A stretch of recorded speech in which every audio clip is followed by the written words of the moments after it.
Superman has a baffling answer to toxic fandom. Stick around to find out.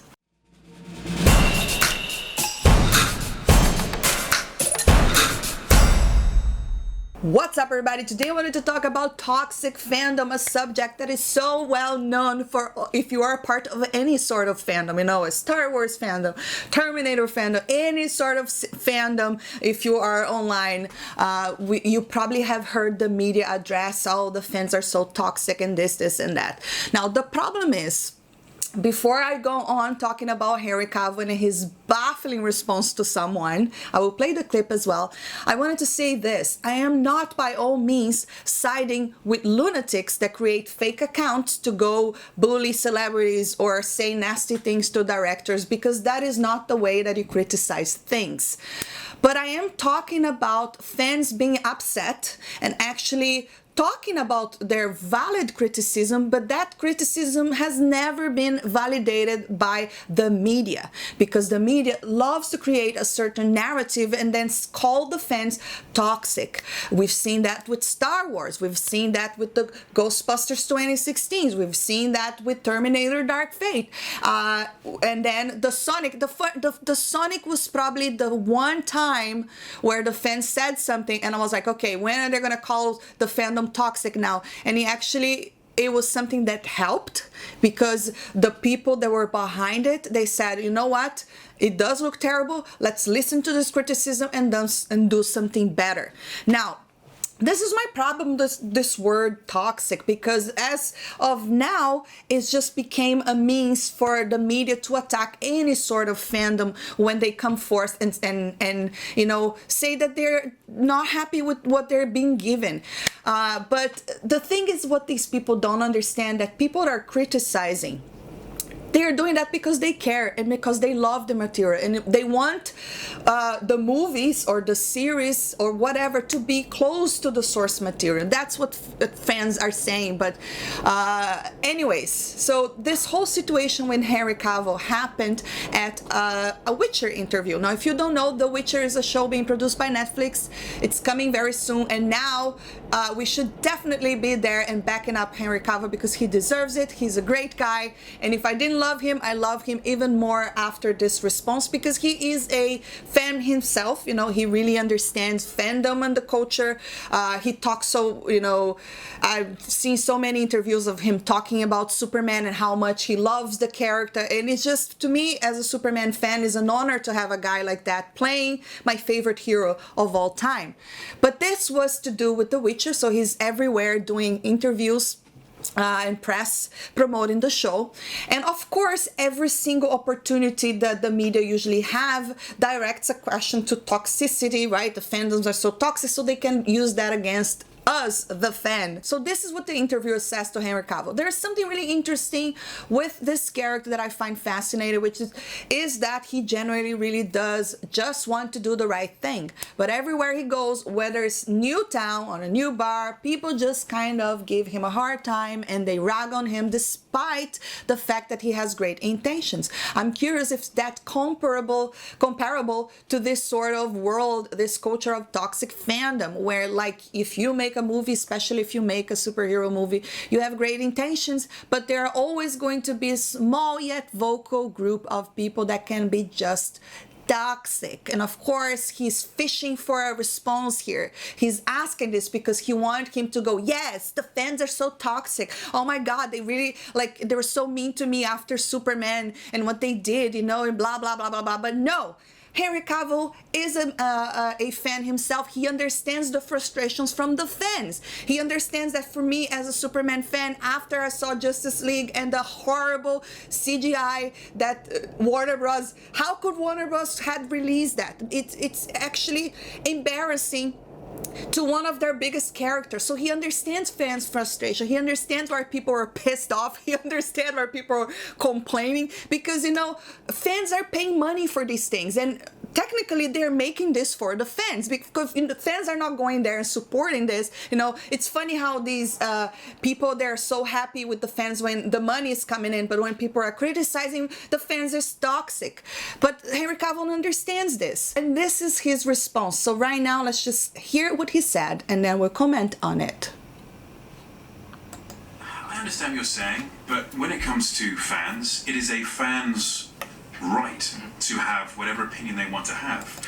It is the fans' right to have whatever opinion they have, and he's absolutely right. Fans have the right to either decide if they like it and if they don't like something, you know, like, oh my god, this guy is amazing.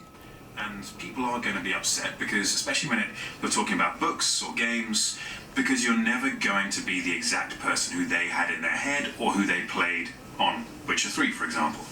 I don't necessarily consider that toxic. I just consider that passionate. And so you have to watch this interview. It's available on YouTube. He also talks about the Snyder Cut and all of that. So it is not, I don't consider that toxic. I consider that passion. And you know, this is coming from a guy that actually understands fandom. He understands that people are actually complaining or criticizing because they are passionate about something. Oops, and I almost dropped my water. See how passionate I am?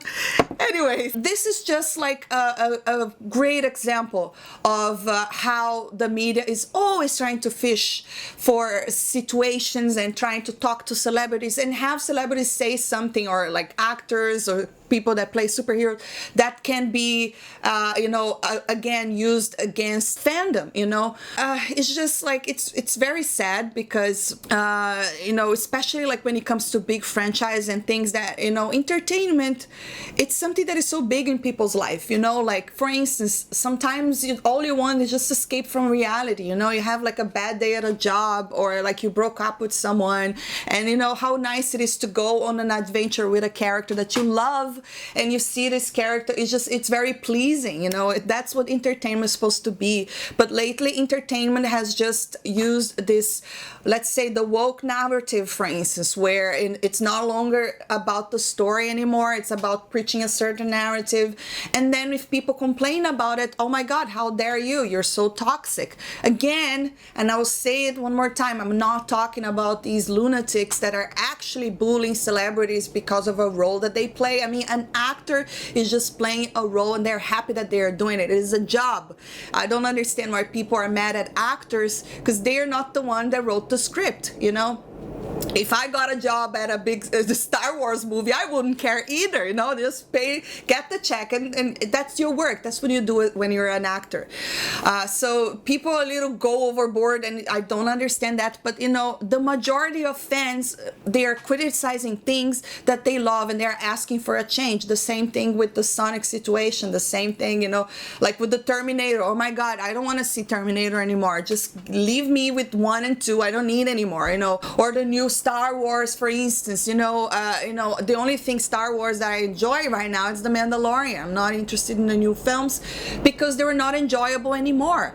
It's just, it is just infuriating, you know. And I believe that's why people go to YouTube more, because they want to hear real reactions. They want the truth. They want true reactions to things, you know. Like if you come to my channel, I am going to give you my raw and truthful response to something. Either I like it or I don't, and if I don't, I'll tell you why. If I like it, I'll tell you why, you know. But that's not what happened in the media. The media is always creating that certain narrative and always backing up directors in bad films, backing up, you know, narratives, and painting fandom as the problem, you know, when fandoms complain. So I just wanted to end this video by saying that this was a great response. And it's really hilarious that I'm pretty sure the guy was not expecting that kind of an answer, you know.